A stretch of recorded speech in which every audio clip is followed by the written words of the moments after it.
If your business isn't growing at the pace you'd like and you know you have more potential, but you just can't seem to unlock it, then you may be surprised at how just one simple life upgrade can help you accelerate your growth and catch up to where you know you can be. And this upgrade works for everyone whose state of mind has a direct impact on how much money they make, which of course is everyone in business. But unfortunately, most business people today have more stress, less focus, and lower energy than they did just a few years ago. And the great news, however, is that we can reverse this trend with just a few simple life upgrades so that you've got less stress, more focus, and greater energy, which leads to accelerated growth, more impact, and higher income. So in this video, I'm going to go over a simple and easy life upgrade that will help you boost the most important aspect of health that exists.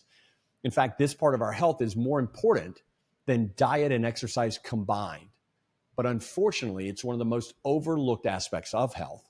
And what I'm talking about is sleep. And I'm going to share how you can sleep smarter, not per se how you sleep more, because some people can sleep 8 or 9 hours and wake up feeling horrible, and others can get 5 or 6 hours and wake up feeling great.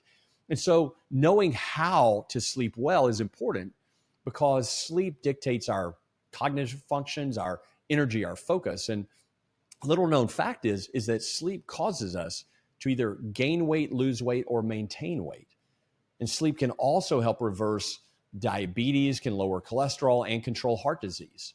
And so my goal for you is to become aware of 4 aspects of sleep that will help you increase the quality of your sleep regardless of how well or how poorly you currently sleep.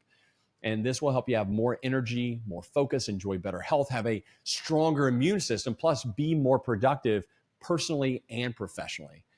And the first important aspect that I'll cover is to understand the anabolic window. And this is the window of time when we're in the deepest sleep. Quality sleep cannot occur if we don't go into the anabolic window, because this is when the cycling of our brain waves occur. Our brain waves cycle from beta to alpha to theta to delta, and delta is where we get the deepest sleep, but we have to cycle through each one because that's what rejuvenates and resets our brain and body. Second important aspect of more quality sleep is melatonin. Melatonin helps us get into the anabolic window and go through the sleep cycles. And if melatonin is suppressed, then you're not going to go into anabolic sleep and you're not going to go through the cycles. And that's why you can sleep 7, 8, 9 hours and still wake up feeling unrested and tired. And melatonin is also involved in fat loss because melatonin increases adipose fat, which is the fat that burns fat. And so when we're naturally producing enough melatonin, then we're mobilizing adequate adipose fat, which puts us in the metabolically advantaged state. And there have been studies done, I believe by the University of Chicago. They did a weight loss study with 2 groups that wanted to lose weight. And both groups had the same calorie restricted diet, the same exercise. The only difference was the first group would sleep 8 hours, and the second group, they would have them sleep 5.5. And the group with 8 hours burned 55% more fat than the group with 5.5 hours. 55% more. Poor sleep causes us to burn less fat. But it's actually even worse than that because poor sleep also increases cortisol, and cortisol breaks down muscle. So if your body is breaking down muscle and not burning fat, then you can see how poor sleep can have a huge impact on body composition because it's burning muscle instead of burning fat. And so, there are people out there that wonder, well, why can I eat healthy? Why can I work out, but I can't lose weight or I can't gain muscle? And in many cases, it's because of poor sleep. Now, the third important aspect of quality sleep is human growth hormone. And we produce the most human growth hormone during the anabolic window while we're in deep sleep. And human growth hormone, or HGH, may be the most important hormone produced by the human body. It stimulates and regulates the growth and life cycle of about every cell in our body. And HGH is a big driver of energy. So the more HGH we have, the more energy we have. It also promotes healing because of its role in repairing damaged and dead cells and tissues. HGH prevents the speeding up of the aging process. So the aging process speeds up as HGH production slows down. And so we slow down the aging process as HGH production goes up. So the more time we spend in the anabolic window, the more HGH we produce and the slower we age. And then the fourth and final aspect of quality sleep that I'll cover is leptin. And leptin is the hormone that tells our brain that we have enough energy and we don't need to eat. So low leptin is what creates the craving to eat. And when we sleep well, there's plenty of leptin, and that tells our brain that there's no need to trigger the feeling of hunger. But when we get poor sleep, the leptin levels decrease. And through a series of steps, this lower level of leptin makes our brain think that we don't have enough energy supply, and that turns our appetite on and makes us hungry and makes us crave food. So a lot of people that have strong food cravings, in many cases, it's poor sleep. Poor sleep is creating those cravings, and quality sleep can have a major impact on reducing food cravings. So 4 important aspects of quality sleep to understand is the anabolic window, melatonin, human growth hormone, and leptin. Now, we'll quickly go over what you can do to increase your anabolic window, melatonin, HGH, and leptin, and we'll also cover a couple of things that you don't do that will decrease them. And so do get sun exposure in the morning.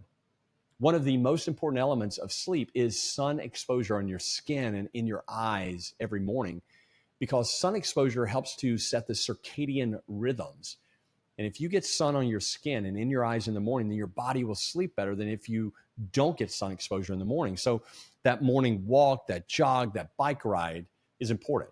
Or if that seems unachievable, taking a mid-morning break to walk around the block or take a call outside are also great ways to get sun in the morning.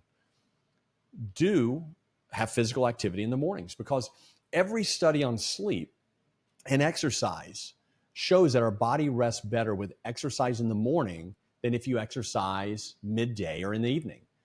Research shows that people who exercise in the morning produce the most HGH. They sleep longer, they have more efficient sleep cycles, and on average, they have 25% greater drop in blood pressure at night because they're able to turn on the parasympathetic system, which is the rest and digest. It's the calming down system. And you're able to do that faster at night by exercising in the morning. Don't eat less than 3 hours before bedtime, which means be done with chewing 3 hours before you go to bed, because digestion stops during sleep. So if your body stops digestion and you still have food in your stomach and intestines, this disrupts sleep. Also, drinking any liquids late can cause your body to have to go to the bathroom in the middle of the night. And many of us get up, brain becomes active, we start problem solving or planning, and then you're up. And then you're fatigued during the day. Plus, fears can seem bigger in the middle of the night versus in the morning. So not drinking anything a couple of hours before bedtime helps with not waking up and not being able to go back to sleep.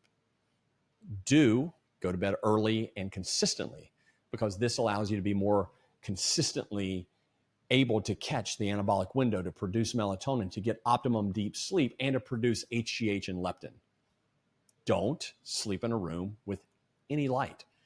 Studies show that even light from an alarm or a device lowers melatonin production. And melatonin is optimally and maximally produced in complete darkness.